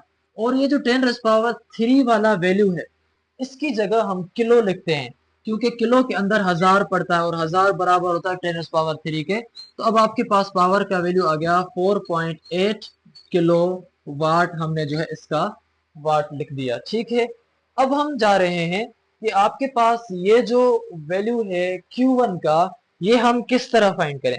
तो सबसे पहले हमने लिखा कि भाई अभी हम जा रहे हैं Q1 का वैल्यू फाइंड करने। अब Q1 जो है वो हीट है जो इस सिस्टम के अंदर ऐड की गई थी। Q1 का वैल्यू हम एक इफिशिएंसी के फार्मूले से भी मालूम कर सकते हैं। देखें, आपने ये एक इफिशिएंसी का फार्मूला पढ़ा है कि efficiency is equal to output upon input heat या वर्क अपॉन Q1 हीट। तो ये आपने फार्मूला ऑलरेडी समझा हुआ है, ये फार्मूले हमने ऑलरेडी ड्राइव भी किए हैं। अगर आपने वो वीडियोस नहीं देखे तो वीडियो जरूर जाकर देखें ताकि आपके जो कॉन्सेप्ट्स मिसकॉन्सेप्शन हो रहे हैं वो क्लियर हो जाएं। वीडियोस हमारे उन वहां पर भी थोड़े लेंदी जरूर हैं, मगर आपके कॉन्सेप्ट्स ऐसे क्लियर कर देंगे कि बाद में आपको किसी चीज की फिर जरूरत नहीं पड़ेगी। तो अब आप देखते हैं यहाँ पर कि efficiency is equal to work upon Q1 है। देखिए यहाँ पर आपको मालूम करना है Q1 का वैल्यू, इसीलिए आपने इस Q1 को करना है इधर शिफ्ट। तो ये कुछ इस तरह का हो जाएगा, यानी इफिशिएंसी के साथ मल्टीप्लाई में हो जाएगा Q1 इज इक्वल टू बचेगा W। मगर आपको वैल्यू किसका चाहिए? आपको चाहिए Q1 का। इसी वजह से Q1 आपका रहेगा इधर और वर्क रहेगा आपका इधर। ये जो इफिशिएंसी यहाँ पर मल्टीप्लाई में है, इफिशिएंसी दिखा रही है अपनी, इसको आप नीचे फेंक दो और ये आपकी आ गई इधर। तो Q1 is equal to W upon efficiency. आपके पास ये फार्मूला आ चुका है Q1 को मालूम करने का, जब वर्क गिवन हो और जब इफिशिएंसी गिवन हो। अब बस आपने वैल्यूज पुट करने और हमें जवाब मिल जाएगा। Q1 is equal to work का जो वैल्यू है वो कौन सा है? वर्क का वैल्यू आपने लिखा है 1200, तो हमने यहाँ पर लिखा 1200 जो यहाँ पर गिवन है। उसके बाद इफिशिएंसी का वैल्यू हम यहाँ पर वो लिखेंगे जो परसेंटेज के बगैर वाला है, वो हमारे पास ये वाला है, तो हमने लिखा 0.647। अब जब आप 1200 को डिवाइड करते हैं 0.647 के साथ, तो आपको वैल्यू मिलता है 1854.7। तो हमने लिखा Q1 का वैल्यू 1854.71 और आपका पॉइंट के बाद वाला वैल्यू 5 से ग्रेटर है, इसी वजह से राउंड ऑफ होके ये 1 दे देगा इसको। तो ये Q1 का वैल्यू हो जाएगा 1855 जोल 1855 जोल। अब आपको Q1 भी मिल चुकी, इफिशिएंसी भी मिल चुकी और क्या मिल चुका? पावर मिल चुका। अब आपने फाइंड करना है कि Q2 क्या होगी। अब देखिए Q2 भी फाइंड करना इजी है। आपने लिखा डी में, हमने फाइंड करना है Q2 हमारा क्या होगा। Q1 हीट इतनी आई, उसमें से वर्क इतना हुआ और उसमें से हीट जाया इतनी हुई, तो टोटल वर्क को और हीट लॉस को मिला के हमें कौन मिलता है? Q1 मिलता है। कि भाई Q1 बराबर होती है कितनी उस इंजन ने वर्क किया प्लस में कितनी हीट उसने जाया की। तो Q1 बराबर होता है W प्लस Q2 के। ठीक है, आपने यहां से मालूम क्या करना है? Q2 मालूम करना है। ये जो W प्लस का है इधर, जब इस साइड आएगा तो ये हो जाएगा माइनस का। तो Q1 minus W is equal to ये हो गया आपका Q2 का यहाँ पर फार्मूला। या आप इस फार्मूले को ऐसे भी लिखें कि भाई Q2 is equal to Q1 minus W, ऐसे लिखें या ऐसे लिखें, दोनों हिसाबों से जो जवाब है वो आपका सही आएगा। तो Q2 आपके पास यहाँ लिखा सेम, Q1 का जो वैल्यू है वो आपने अभी अभी फाइंड किया, वो है 1855 जोल, माइनस आपके पास जो वर्क का वैल्यू है वो यहाँ पर कितना है? 1200। तो आपने लिखा यहाँ पर ये 1200। तो अब हम मल्टीप्लाई करते हैं कि भाई माइनस करते हैं 1855 माइनस 1200, आपके पास जो वैल्यू आता है वो 655 आ रहा है। तो हमने लिखा कि भाई आपके पास जो वैल्यू है Q2 का वो 655 जूल है और यही जवाब आपके इस टेक्स्ट बुक के अंदर भी है। तो अगर आपने इस चैनल को सही नमूने से इस चैनल के थ्रू प्रॉब्लम्स को समझा है तो हमारे चैनल को जरूर सब्सक्राइब भी करें, ये आप सबसे रिक्वेस्ट है, और साथ साथ में दूसरे दोस्तों के साथ भी रिकमेंड करें ताकि आपके साथ साथ हमारा चैनल भी ग्रो होता जाए। अब हम चलते हैं नेक्स्ट न्यूमेरिकल की तरफ। तो डियर स्टूडेंट्स, अभी हम जा रहे हैं न्यूमेरिकल, जो हमारे इस चैप्टर का लास्ट न्यूमेरिकल है वो है 17.8। उसके अंदर हमें कहा जा रहा है कि एक कार्नोट इंजन है जो एब्जॉर्ब कर रही है हीट, और उसके बाद आगे क्या हो रहा है? हीट इंजन एब्जॉर्ब कर रही है 52 किलो जूल। तो हमने डेटा के अंदर लिखा कि जो हीट एब्जॉर्ब की जाती है या जो हीट सिस्टम में दी जाती है उसको हम लिखते हैं Q1 या QH। ठीक है, तो वो Q1 जो आपके पास है वो है 52 kilo joule and exhaust 36 kilo joule. और यहाँ से जो हीट वो निकाल रही है, एग्जॉस्ट कर रही है, हीट लॉस कर रही है, एक्सपेल कर रही है, वो आपकी Q2 होती है, या आप उसको QC भी लिखते हैं, वो है 36 kilo joule. In each cycle calculate the engine efficiency. पहला सवाल है कि आप इफिशिएंसी को फाइंड करें जो इस इंजन की होगी। दूसरा सवाल है कि इस इंजन ने जो वर्क किया वो आप वर्क फाइंड करें कि वो वर्क कितना है, लेकिन कौन से यूनिट में, किलो जूल के यूनिट में, यानी कि work should be in kilo joules. अब यहाँ तक आई होप कि आप एक्सपर्ट हो चुके हैं, आपने 7 प्रॉब्लम्स पढ़े हैं, आप ये 8th प्रॉब्लम पर हैं, तो आपको ये चीजें आसान लगनी चाहिए। सबसे पहले आप यहाँ पर ये चीज देखेंगे कि आपको इफिशिएंसी फाइंड करनी है, और इफिशिएंसी के लिए आपको क्या क्या चीजें गिवन है। दो क्यू गिवन है, दो हीट्स गिवन है, तो आप उसके लिए इफिशिएंसी का फार्मूला ये लगाते हैं 1 minus Q two divided by Q one, क्योंकि जब आपके पास दूसरी चीजें नहीं होती तो फिर हम ये फार्मूला लगाते हैं। अब आप यहाँ पर देखें कि 1 माइनस जब हमने किया और Q2 जब हम लिख रहे हैं, तो Q2 का जो वैल्यू है वो कितना है, 36 किलो जोल। तो आप बेशक इसको किलो और जोल साथ में लिख दें। हम ये किलो जोल यहाँ पर इसलिए लिख रहे हैं और कन्वर्ट वहां पर इसलिए नहीं किया क्योंकि हमसे ये जवाब किस में मांग रहा है, किलो जोल्स में। जब मांग ही किलो में रहा है तो फिर हम किलोज को क्यों कन्वर्ट करें, इसी वजह से हमने उनको वैसा का वैसा ही रहने दिया। Q1 जो आपका है वो कितना है यहाँ पर, वो है 52 किलो जोल, तो हमने लिखा 52 किलो जोल। यहाँ पर आप देख सकते हैं कि जोल और जोल आपस में यूनिट कैंसिल हो गए, मतलब ये हुआ कि ये इसका यूनिट है ही नहीं, ना इफिशिएंसी का यूनिट होता है, ना रेशो का यूनिट होता है, तो इस किस्म की चीजों का यूनिट नहीं होता। किलो और किलो यानी 3 जीरो इसके आने थे, वो तीनों के तीनों जीरो ऊपर भी कैंसिल हो गए और नीचे भी कैंसिल हो गए। अब आपके पास क्या बचा, 36 डिवाइडेड बाय 52। अब आप करेंगे तो आपको जो वैल्यू मिलता है वो मिल रहा है इज इक्वल टू 1 माइनस 0.692। ठीक है, तो अब आपके पास ये वैल्यू है 692 का वैल्यू। अब आपने इसमें से 1 माइनस 0.692 जब आपने किया कि 0.308 हमें वैल्यू मिला है, जो कि इसी इफिशिएंसी का वैल्यू है। अब यहां पर आप देखें, आपको वैल्यू चाहिए परसेंटेज में अगर, तो फिर तो एक आंसर आपका ये हो गया। परसेंटेज में आने के लिए आपने इसी वैल्यू के साथ 100 के साथ मल्टीप्लाई करना होगा, मल्टीप्लाइड बाय 100। तो आपको जो अब आंसर आएगा वो आंसर आएगा 30.8 परसेंटेज। परसेंटेज यहाँ पर जरूर देनी होगी जब 100 आपने मल्टीप्लाई कर दिया तो। अब ये आपके पास इफिशिएंसी है, मतलब इस नॉट इंजन की जो इन दो टेम्परेचर्स पर चल रही है उसकी इफिशिएंसी इतनी होगी, 100% इसकी नहीं होगी। अब हम जा रहे हैं इस सवाल पर, यह सवाल था ए का जवाब। अब हम जा रहे हैं बी के जवाब पर। तो बी में हमने फाइंड करना है कि जो वर्क होगा वो क्या होगा। एफिशिएंसी के बहुत सारे फार्मूलाज में से एक फार्मूला ये भी है कि efficiency is equal to work upon Q1। आपको यहां पर वर्क फाइंड करना है, Q1 आपको गिवन है, इफिशिएंसी भी आपको गिवन है, तो मतलब सौदा सस्ता है, हम इसको आराम से कर लेंगे। तो Q1 जब आपका यहाँ डिवाइड में है, इस साइड जाएगा तो ये हो जाएगा मल्टीप्लाई का इफिशिएंसी के साथ, तो ये हो जाएगा कुछ इस तरह। आपको चाहिए work is equal to efficiency into Q. आप इसको इसके बराबर करें या आप वर्क को इस तरफ लिखें और इनको ऐसे लिखें, इफिशिएंसी इंटू Q1, तो भी बात जो है आपकी वो सेम है। अब यहाँ पर आप वैल्यूज पुट करें, इफिशिएंसी का जो वैल्यू आपको है वो यहाँ पर वो वैल्यू पुट करेंगे जो परसेंटेज के बगैर वाला है, क्योंकि परसेंटेज यहाँ पर मल्टीप्लाई की है तो इधर फिर डिवाइड करनी पड़ेगी। इस स्टेप से बचने के लिए आप ये वैल्यू लिखेंगे 0.308। अगर ये लिखते तो फिर 100 के साथ डिवाइड करना होता, आप ये लिखेंगे तो इजी है, इसमें कोई मसला नहीं है। और Q1 का जो वैल्यू है आपके पास वो कितना है, वो आपके पास वैल्यू है 52 किलो।